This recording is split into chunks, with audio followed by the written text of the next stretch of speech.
ከጥቂት ቀናት በፊት ጠቅላይ ሚኒስትር አብይ አህመድ በትግርኛ ቋንቋ ያደረጉት ቃለ ምልልስ ሰፊ ትኩረት የሳበ ነበረም። የህወሓትንና የኤርትራን ጉዳይ አንስተው ጠቅላይ ሚኒስትሩ አስተያየት ሰጥተዋል። የተወሰነውን ለማስታወስ ያህል ህወሓትን በተመለከተ የህወሓት አመራር ሰፊ ወታደራዊ ዝግጅት፣ የጦር መሳሪያ ግዢና ወታደራዊ ቅስቀሳ እያደረገ ስለመሆኑ ተናግረዋል። ይህ ለጦርነት መዘጋጀቱን ቢያሳይም በመንግስታቸው በኩል ትግራይ ላይ የሚጀምር ጦርነት እንደሌለ አረጋግጣለሁ ብለው ነበር የተናገሩት። ከኤርትራ ጋር በተያያዘ ሻዕቢያን አሳምረን ስለምናውቀው ዳግም ህዝባችንን እንዲበድል እድል አንሰጠውም፣ ምናልባት ከሞከረ ደግሞ የመጨረሻው ሙከራ ነው የሚሆነው ሲሉ ተናግረዋል። ይህ የጠቅላይ ሚኒስትር አብይ አህመድ የትግርኛ ቋንቋ ቃለ ምልልስ በተሰማ በቀናት ልዩነት ውስጥ ከትግራይ ሰራዊት ዋነኛ አዛዦች መካከል አንዱ የሆኑት ብርጋዴር ጄኔራል ምግበይ ኃይለ ቃለ መጠይቅ ሰጥተዋል። ጄኔራሉ በቃለ ምልልሳቸው የትግራይ ሰራዊት የጸረ ድሮን ቴክኖሎጂን ጨምሮ በርካታ ስትራቴጂያዊ መሳሪያዎችን ታጥቋል ብለዋል። የቲዲኤፍ ጸረ ድሮን አስታጣቂ ማን ነው የሚል ጥያቄ የተነሳ ሲሆን ከዚህ አስከትለን ይህንን ጉዳይ በስፋት እንመለከተዋለን። በተደጋጋሚ ገንብቶ በማስረከብ በደንበኞቹ የተመሰከረለት ዳኮርድ ሪል ስቴት አሁን ደግሞ በመሃል አዲስ አበባ ጀሞ አንድ የሚገኘው ሳይት ላይ ግንባታ ሂደታቸው 40 በመቶ የደረሱ በአንድ ዓመት ብቻ የሚረከቧቸውን አፓርትመንቶች ከ70/30 የባንክ ብድር ጋር አቀረበላችሁ። ባለ 1 መኝታ 80 ካሬ፣ ባለ 2 መኝታ 110 እና 118 ካሬ ከ623200 ብር ቅድመ ክፍያ ጀምሮ እስከ 1 ሚሊዮን ብር ከሚደርስ ልዩ ቅናሽ ጋር ይዞላችሁ ቀርቧል። ለበለጠ መረጃ 0911057674 ወይም 0926930578 ይደውሉ። ዳኮርድ በልዩነት የተገነባ። ህወሓት ኮማንዶ በማሰልጠን መሳሪያ በመግዛት ወታደራዊ ስምሪትና እንቅስቃሴ በማድረግ እንዲሁም በወቀሳ በሚያሰማበት መግለጫው ለጦርነት እየተዘጋጀ መሆኑን በተደጋጋሚ አሳይቷል። ሁናቴውን በቅርበት የሚከታተሉ የትግራይ ተወላጆች በትግራይ ክልል ዳግም ጦርነት ይቀሰቀሳል የሚል ስጋታቸውን ይገልጻሉ። በዚህ ጉዳይ ላይ ዘለግ ያለ ዘገባ ያወጣው ቢቢሲ የአንዲት ሴት የህይወት ታሪክን መነሻ አድርጎ በትግራይ የሚታየውን ውጥረት በግልጽ አሳይቷል። ከዘገባው ትንሹ ክፍል ባለ ታሪኳን እንዲገልጻታል። የ2 ዓመቷ አበባ አምዱ በጥሩ ሁኔታ ላይ ማለፍ የነበረበት ህይወቷ በጦርነት ተውጦ ቆይቷል።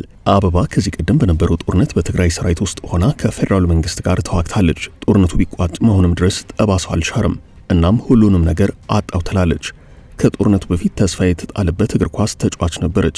ከ7 ዓመቷ አንስቶ እግር ኳስ እንደተጫወተች ትናገራለች። የመቀለ ሰባ እንደርታ የሴቶች እግር ኳስ ክለብ አጥቂ ሆና የተሰለፈችው በ17 ዓመቷ ነው። አበባ ጎበዝ ተማሪ ስለነበረች በመቀለ አይቲ እያጠናች ነበርም። ኢንፎርሜሽን ቴክኖሎጂ የወደፊት ህይወቷ ምን እንደሚመስል እቅዶች አስቀምጣ ነበርም። የመሆኑ በድንገት ዓለሟ ተመሰቃቀለም። መጀመሪያ የኮሮና ኮቪድ-19 ተዋስ ወረርሽኝ ተቀሰቀሰም። በዚህ ምክንያት ትምህርቷን አቋረጠች። ከዚያም ጦርነቱ ተቀሰቀሰም። ቤተሰቦቼ በምን አይነት ሁናቴ እንዳለፉ ስለማውቅ በጦርነት አላምንበትም ትላለች። እናትና አባቷ የህወሓት ታጋዮች ነበሩ። ስለ ህወሓት ታሪክ እየሰማች ባደገችበት ቤት ውስጥ አባቷ ደርግን ለመጣል ከ50 ዓመታት በፊት የከፈሉት መስዋዕትነት ሲነገራት ቆይቷል። ከቤተሰቦቿ በቀጥታ የወሰደችው ታሪክ እንዳለ ሆኖ በሰሜኑ ጦርነት ወቅት ተዋጊ ሆና ከገባች በኋላ ግን ጦርነትን ጠላችው።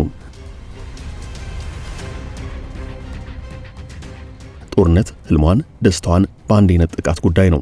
ከእግር ኳስ ታገኝ የነበረው ደስታ ላይ ጦርነት አጠላባት። የጦርነቱ ማብቃት አበባ የጠበቀችውን ሰላም ስላላመጣ ወደ ቤተሰቧና ወደ እግር ኳስ መመለስ ሌላ የትግል ሜዳ ሆነባት። ሰውነቴም አእምሮዬም ከባድ የስሜት ቀውስ ውስጥ ነበር የምትለው አበባ አባቴ ታጋይ ጠባይ የሆነው ቁጣ ለምን ይታይበት እንደነበር አሁን ነው የገባኝ። እንደዚያ ይሆን የነበረው ስላላገገመ እንደሆነ አሁን አውቄያለሁ ትላለች። የአበባ ታሪክ ረጅም ነው። ታሪኳ የብዙ ትግራይ ወጣቶችን ታሪክ ይወክላል። አሁን በየቦታው ሌላ ግጭት ይነሳል የሚል ፍርሃት አለም። ጦርነት አስፈላጊ ነው ብዬ አላምንም። በስተመጨረሻ መፍትሄ የሚያመጣው ድርድር እንጂ ውጊያ አይደለም ትላለች። የሞኖ በትግራይ ሌላ ዞር የጦርነት ስጋት በመፈጠሩ የትግራይ ወጣቶች በስፋት እየፈለሱ ነው። የወጣቱን ስደትና ሽሽት ተከትሎ ህወሓት በየቦታው ኬላዎችን እስከ መዘርጋት ደርሷል። ህወሓት እንደወትሮ የተሟላ የህዝብ ድጋፍ ያገኝ አይደለም የሚል አስተያየት ተደጋግሞ ይሰማል። ከድምፅ ወያነ ቴሌቪዥን ጋር ቃለ መጠይቅ ያደረጉት የቲዲኤፍ ከፍተኛ አዛዥ የሆኑት ብርጋዴር ጄኔራል ምግበይ ኃይለ ይህንኑ እውነት አረጋግጠዋል። እርሳቸው በአዛዥነት የሚመሩት የምዕራብ ግንባር ከጥቂት ሳምንታት በፊት ጄኔራሉን በግል የተቹ አንቂዎችን ሳይቀር ከህግ አግባብ ውጭ አስሮ እንደሚያሰቃይ ትችት ሲቀርብ ነበርም። የህወሓት ተቺዎች ቲዲኤፍ በተጨባጭ ከባባድ የጦር መሳሪያዎች ይኖረው እንደሆነ እንጂ በህዝብ ዘንድ ያለው ቅቡልነት አሁን በጣሙን የወረደ ነው ይላሉ። አሁን ዋናው ጥያቄ የቲዲኤፍ ጸረ ድሮን ቴክኖሎጂ ምንጩ ከየት ነው የሚል ነው። የሰራዊቱ የምዕራብ ግንባር አዛዥ ጄኔራል ምግበይ ኃይለ ቲዲኤፍ የጸረ ድሮን ቴክኖሎጂን ጨምሮ በርካታ ስትራቴጂያዊ መሳሪያዎችን ታጥቋል ብለዋል። እርግጥ ቲዲኤፍ ጸረ ድሮን መሳሪያ እንደታጠቀ መነገር የጀመረው ዛሬ አይደለም፣ ከዓመት ግድም በፊት ነው። አሁን ደግሞ በተጨባጭ የጦሩ አመራሮች ይህን እየተናገሩ ነው። ከዚህ ቀደም የወጡ ተመሳሳይ መረጃዎች ህወሓት ጸረ ድሮን ወይንም የሰው አልባ የውጊያ አውሮፕላን ተቆጣጣሪዎችን እያሰለጠነ እንደሚገኝ አመላክተው ነበረም። ለዚህ የህወሓት ዝግጅት ደግሞ የካይሮ መንግስት ስውር እጆች እንዳሉ፣ ለዚህም የኤርትራ መንግስት ሁነኛ አሳላጭ ስለመሆኑም ዘገባዎች ያሳዩት እውነታ ነው።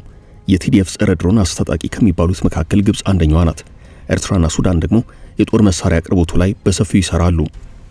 ጀነራል ምግበይ ስለ ጸረ ድሮን ትጥቅ ያነሳሱት ጉዳይ ከቀናት በፊት ጠቅላይ ሚኒስትር አብይ አህመድ በትግርኛ ቋንቋ የሰጡትን ቃለ ምልልስ በመጠኑ የሚያስታውስ ነው። ጠቅላይ ሚኒስትሩ ህወሓት ሰፊ ወታደራዊ ዝግጅት፣ የጦር መሳሪያ ግዢና ወታደራዊ እንቅስቃሴዎችን እያደረገ ስለመሆኑ ጠቁመዋል። በንግግራቸውም በጭራሽ ትግራይ ላይ የሚጀመር ጦርነት እንደሌለ አረጋግጣለሁ ብለዋል። ዓለም አቀፍ ብዙሃን መገናኛዎች ግን የጦርነት ዝግጅቱ ያለው በሁሉም በኩል ነው፣ ጦርነት በየትኛውም ጊዜ ሊቀሰቀስ ይችላል ሲሉ አሁንም ሀተታ ያስነብባሉ። የኢትዮጵያ መንግስት መከላከያ ሰራዊትን ወደ ትግራይ አቅጣጫ ማንቀሳቀሱንና በዚህ አቅጣጫ ህወሓትም ወደ ወልቃይትና ራያ ጦሩን ማስጠጋቱን በመግለጽ የጦርነት ስጋታቸውን የሚገልጹ በርካቶች ናቸው። ከህወሓት ጋር ጽምዶ የፈጠረው የኤርትራ መንግስትም ጦሩን ወደ ኢትዮጵያ ድንበር ማስጠጋቱን ተመሳሳይነት ያላቸው ዘገባዎች ጠቁመዋል። ከዚህ በኋላ በትግራይ አንዳንድ አካባቢዎች የኤርትራ ሰራዊት መግባቱንና አመራሮቹ ከህወሓት ሰዎች ጋር ስብሰባ እስከማድረግ መድረሳቸውን መረጃዎች ያመላክታሉ።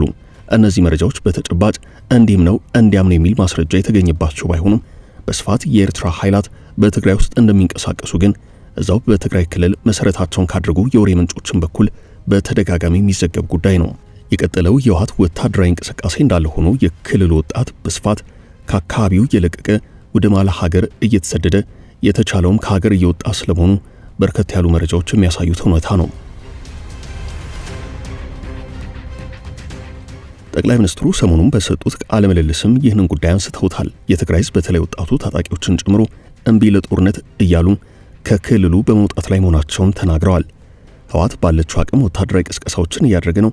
የትግራይ ወርቅና ሌሎች ማዕድናትን እየበዘበዘ ለጦር መሳሪያ ግዢ እያዋለ ነው። የጦርነት ቅስቀሳውን እያከናወነ ያለው ከምርጫ ቦርድ ተሰረዙ፣ ተፈናቃዮች ወደ ቀያቸው አልተመለሱም የሚሉ ምክንያቶችን በመጥቀስ ነው። እነዚህን ችግሮች ራሱ የፈጠራቸው ናቸው ሲሉ ጠቅላይ ሚኒስትሩ ወቀሳ አሰምተዋል። የኔ አቋም ከቃላት አልፎ ወደ ወታደራዊ ተንኮሳ ከተገባ ግን እንደ ቀድሞ መስሎሽ ጎርፎ ይወስድሻል ብቻ ነው ማለት የምችለው።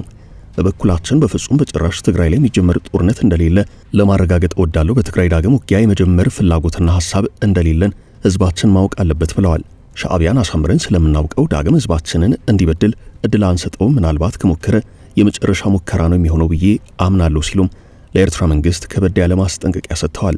ከዚህ ጠቅላይ ሚኒስትር አብይ አህመድ ያለፈው ሳምንት የትግርኛ ቋንቋ ቃለ መጠይቅ በኋላ የትግራይ ሰራዊት ተብሎ የሚጠራው ቲዲኤፍ ዋነኛ የጦር አዛዥ የሆኑት ጀነራል ምግበይ ኃይለ በሰጡት ቃለ ምልልሳቸው ጸረ ድሮን መሳሪያ መታጠቃቸውንና ከኤርትራ ጋር ጥምረት መፍጠራቸውን በይፋ ተናግረዋል።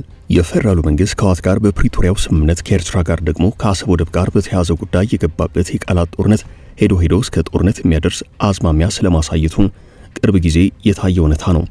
የጀነራሉ ቃለ መጠይቅም ሆነ የጠቅላይ ሚኒስትሩ ቃለ ምልልስ በአጭሩ የጦርነት ዝግጅቱንና የሰሜን ኢትዮጵያውን ውጥረት ከጊዜ ወደ ጊዜ ከፍ ማለት የሚያሳዩ ናቸው።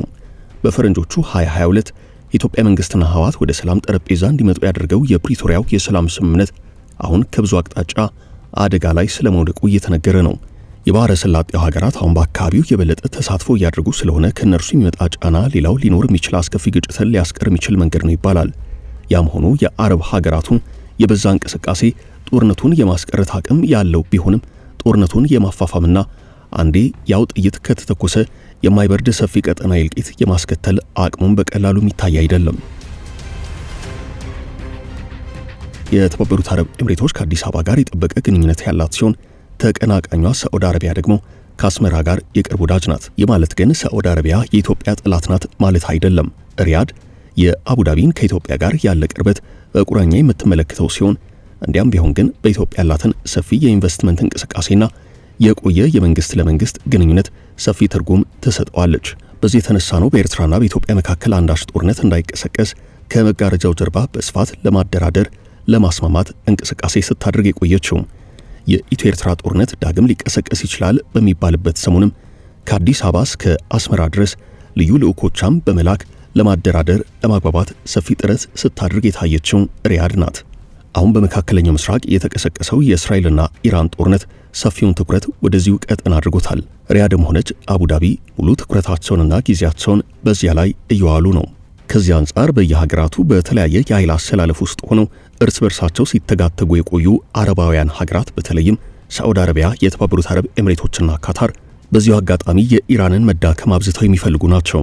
ከመካከለኛው ምስራቅ ተሻግሮ በምስራቃዊ የአፍሪቃ ክፍል በተለይም በቀይ ባህርና በኤደን ባህረ ሰላጤ እያበበ የመጣው የኢራን ተጽዕኖ ፈጣሪነት እነዚህን የአረብ ሀገራት በብርቱ ሲያሳስብ የቆየ ነው። እናም የጦርነት መቀስቀስ ኢራንም በዚሁ ተዳክማ የምትቀጥል ከሆነ ለእነርሱ እንደ መልካም አጋጣሚ የሚቆጠር ነው። በልዩ ልዩ ዘገባዎች በኢትዮ ኤርትራ ጉዳይ እጇን እንዳስገባች የሚነገርላት ቴህራን በተለይም ለኤርትራ መንግስት ልዩ ልዩ የጦር መሳሪያዎችን በተለይ ደግሞ የድሮን ድጋፍ ጭምር ስለማድረጓ ከተወሰኑ ወራት በፊት የወጡ ዘገባዎች ያሳያሉ። ወደ ቀደመው ጉዳይ ስንመለስ የኢትዮጵያ መንግስት የባህር በር ጥያቄን እንደ ስጋት የተመለከተችው ኤርትራ ከግብጽና ከህወሓት እንዲሁም ከሱዳን ጦር ጋር ጥምረት ፈጥራለች።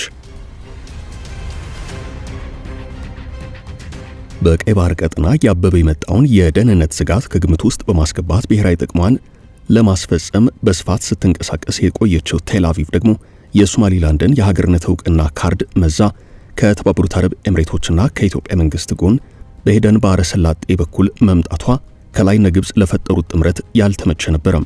የኢራንን ተልዕኮ በእጅ አዙር ያስፈጽማሉ፣ ከቴህራንም በኩል ጠቀም ያለ ወታደራዊ ድጋፍ ያገኛሉ የሚባሉት የሁቲ አማጽያን በኤደን ባህረ ሰላጤ በኩል የፈጠሩትን የደህንነት ስጋት ለመቀልበስ በስፋት እየተንቀሳቀሰች የምትገኘው ቴል አቪቭ አሁን በቀጥታ ከኢራን ጋር የገባችበት ጦርነት ዋናውን ኃይል በማዳከም የተቀሩትን ወኪል አካላት በእጅ አዙር የማዳከም ህልሟን ከግብ ልታደርስ የምትችልበት እድል ተፈጥሮላታል።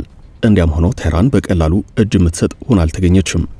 ለዚህ ክፉ ቀን ስዘጋጅ ቆይቻለሁ፣ ከአሜሪካንም ሆነ ከእስራኤል ጋር ለረጅም ወራት እየተዋጋው መቀጠል የሚያስችለኝን ወታደራዊ አቅም ገንብቻለሁ ብላለች።